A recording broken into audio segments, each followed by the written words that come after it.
Hello, we are here from Enugu Media Village, and we are present in Enugu State House of Assembly complex to engage in accountability and engagement discussion. Please stay tuned as we proceed. Your Honourable, do we have your name and the constituency to present? Thank you very much. My name is Obiajulu Princess Ugwu. I am the Deputy Chief Whip Enugu State House of Assembly and the member representing Enugu South Rural Constituency. Recently, I was just made the chairperson on the movement on ending violence against women and girls. It's an ECOWAS portfolio for all female parliamentarians around the countries of the West Africa. And I like to add that I am a women advocate. I advocate for inclusion of women and the rights of the girl child and children. Thank you. Thank you so much for that. Moving forward, Honourable, how often do you consult your constituents to know what they need? And also, what are your visions for women and what programs do you have in mind for young women? Okay, we're going to do it. So the first one was, how often do I consult my constituents? And then the women, vision for women. And then the third one. The third one, has there been any insecurity or diversity? No, we spoke about the young women. That was the third one in the questions you asked. So let us, yes, programs for young women. Okay, so how often do I interact with, do I reach out to my constituents? And the simple answer to that question is, I'm very sure that the Media Village would have tried to reach some legislators in the past or recently who they may not be able to reach. So how often is very often. We run an open door policy. I run an open door policy here. What this means is that every person who is a constituent is entitled at any time between the working days of Mondays to Fridays, 10 a.m. to 4 p.m. to walk in and have an interaction here with me. I also have a constituency office located at number 1 Kennedy Road, Abandi Road, which is at the center of my constituency. The reason why that office is there is so that we can have people staying within the constituency, come in there, drop their mails. Those who may not be able to get as far as the state assembly here inside the city, drop their complaints, anything at all they want to talk about there. But you see, constituents will always prefer to come around and have a one-on-one, face-to-face with their representative. And by God's grace, we've been able to leave our doors open to interact with our constituents. And that has really helped us, because you cannot lead your people from afar. You will have to be, if you don't interact with them, how will you know exactly where it's pinching them? It's a two-way thing. It's a two-way thing for the one who interacts and the one who sit down and think that because you're a legislator representing them, you are most likely going to be know what they will want. It doesn't work that way. So I'm also using this opportunity to say our doors are open. If there are things you feel that are not going how they should go, what my duty as a legislator is to represent my people. Representation means to hear them out and then make laws according to their demands. And when I make those laws, I will also oversight them to ensure that those laws are followed accurately.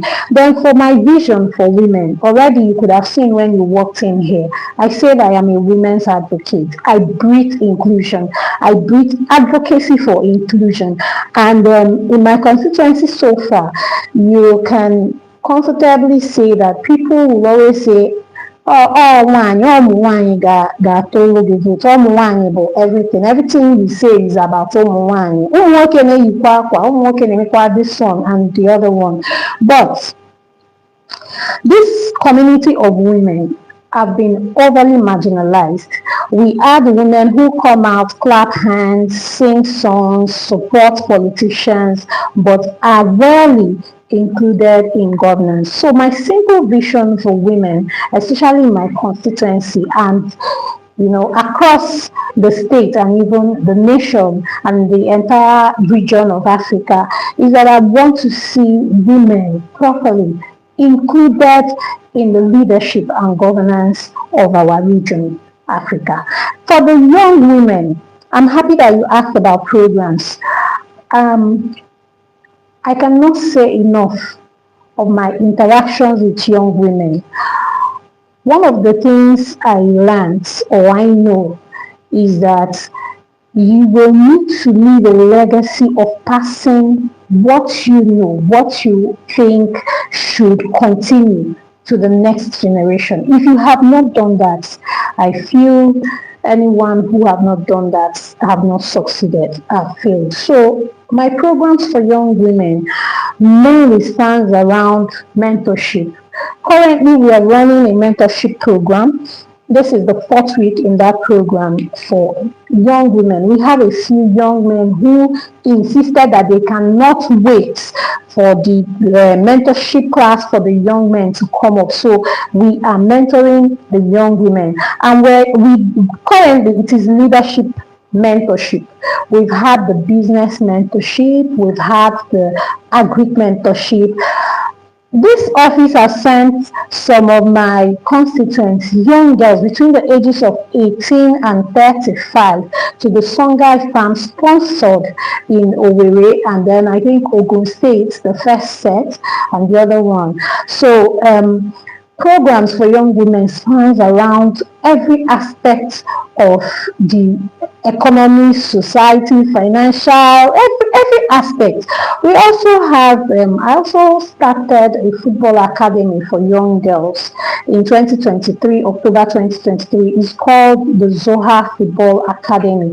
What is the plan? What is the vision of this academy? The academy plans to harness young talents from the rural communities of Enugu South, possibly beyond Enugu South, who have talents in football, help them grow and become stars in football. By God's grace, that academy has stayed since 2023 up till date. And so I have just mentioned mentorship, leadership mentorship, sports, business, agri, about 4 different programs for young women and even young men, because if you keep making the young women to be okay and the young men are not comfortable too, what you will get is a reverse of what you're looking for, because those ones that are not comfortable will keep complaining. So we are focusing, this office is focusing on not just the young girls, on young women, but also on the young men as allies. Okay? Yeah. Thank you for that. Moving forward, is there any scholarship program the office has negotiated? Okay, so let me go back to the duties of a legislator. Now, the duties of I think, okay, that was a pre-interaction before we got into this interview. I remember saying that the duties of a legislator, the executive, and the judiciary are usually intertwined. People do not understand the difference between these 3 arms of government. So my duty, I will focus on my duty as a legislator. My duty as a legislator does not allow me to give scholarship to anyone. Okay? My duty is simple. 3 key duties. It is representation, it is lawmaking, and it is oversight. So if you're going to be asking what ways have we made sure that the quality of education, based on the appropriation that we passed for education in Enugu State, the governor of Enugu State wanted, or is building 260 smart schools all over the state per ward. Each ward has one to it. So my duty as it concerns education is to be sure that the smart schools in my constituency are up to standard, that they are working. And when they are not working, that I make my complaints and make sure that the normal standard is brought to it. Okay, so those are my duties: representation, lawmaking, and oversight. This does not rule out the fact that I can do community social responsibilities. There are certain CFRs that I can, carry out myself to support the constituency that I am representing. Yes, that's wonderful. Now, when you are talking about young girls, now, is there any mechanism that you put in place for sustainability? Okay. So yes, what we have put in place, football has always been known as a men's thing. Okay. So certain times when you employ men to manage a football team for you, you could be seeing counter responses from these men, because most times they don't catch your vision. They don't understand what it is about. So what have we put in place? I am not going to be sharing that openly, but what we intend to do, like I said, is to harness this talent from the grassroots. Football is good. It will give some of them money. It may not give all of them money. We have programmed how we want these ones to get their education while playing football. Like I said, this is an idea, this is a vision, and it's not something I intend to share openly. When we unravel it fully, the whole constituency will hear about it. You also talked about training. Sponsor some of the constituency beyond the side. After the training, what happened? Were there any way to source loan or grant? Okay, so I'm going to tell you something, and that is why I like what Enugu Media Village is doing. Oftentimes, when you do things for constituents, people take those things and then they don't want to talk about it. They don't speak about it. Okay, so these ones who went, a few of them actually came back, like the Bible says, the 10 lepers, only one came back to say thank you. We have some of them who just, after the training, with the grants they were given, they eloped. Okay, so I had a conversation with the Commissioner for Agriculture, and I said, from now henceforth, do what I did. A young lady came here and said she was in school, I think in her final year that year, and that she was finding it difficult to get her transport to school, but that she has something that she can do, that she can bake, and if I can give her startup fund, that she's going to bake and she would not have need to ask me for transport money again. She can use that to sustain herself. So I asked her certain question. I said, do you have the market? Where do you think you want to sell these your items when you start producing them? Because producing them is one thing. If you're not able to market it, then it's a waste. Before you know it, you bake today, you don't sell, tomorrow you don't sell. The whole capital for the business disappears and you're back to square one. And she was she told me where her market was, and I agreed with it. The best market you can have in this world is market where you have school children. They must buy, they must eat, and I agreed with her.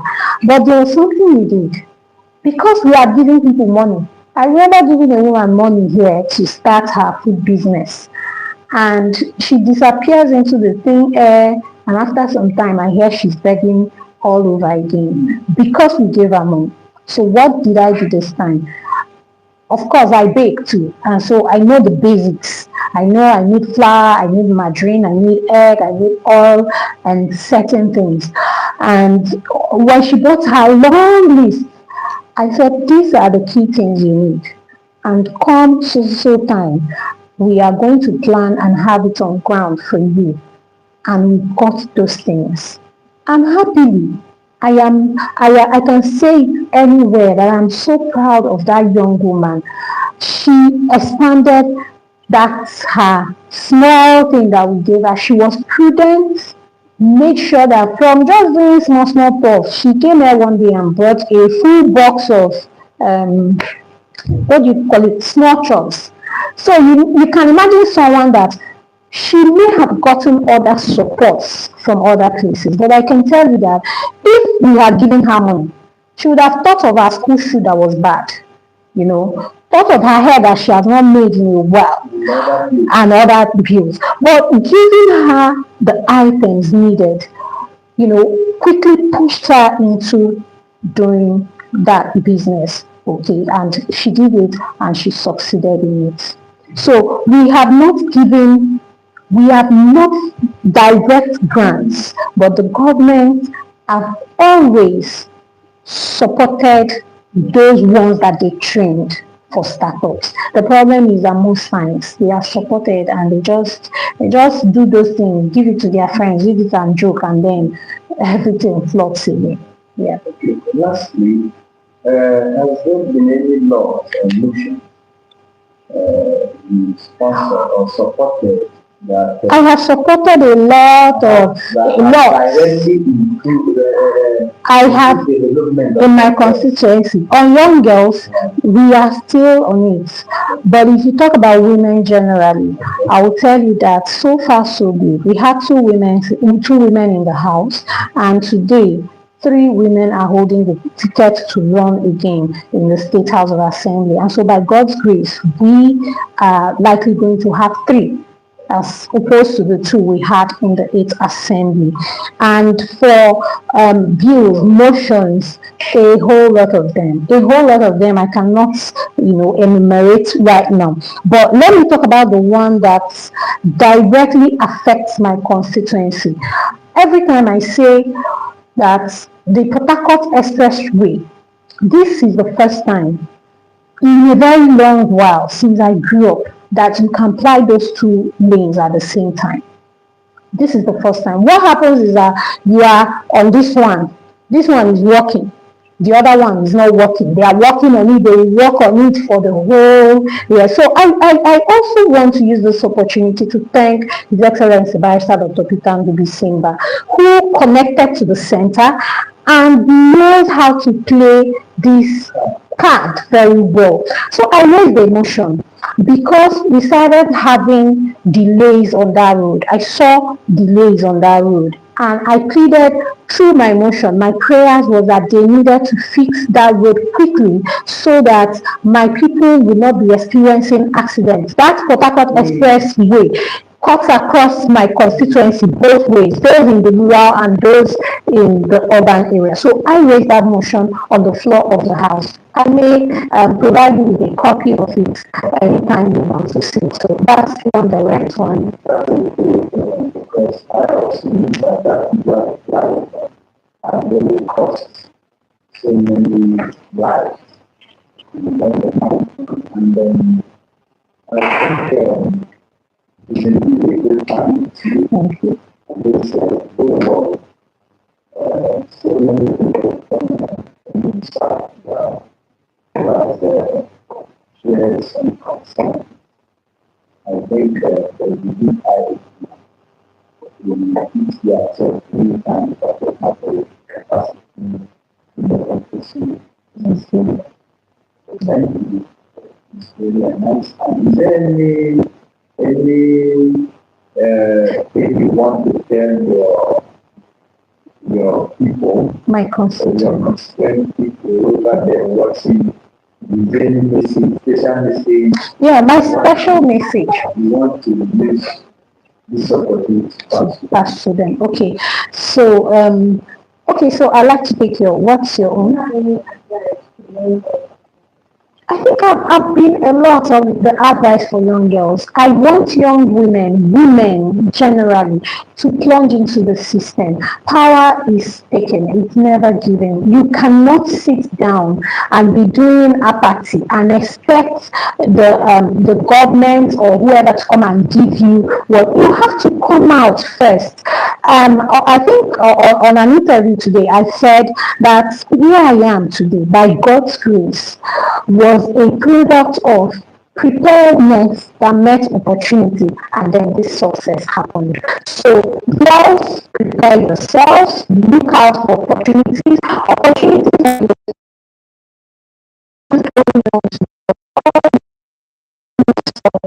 people, their TikTok, their Facebook, and then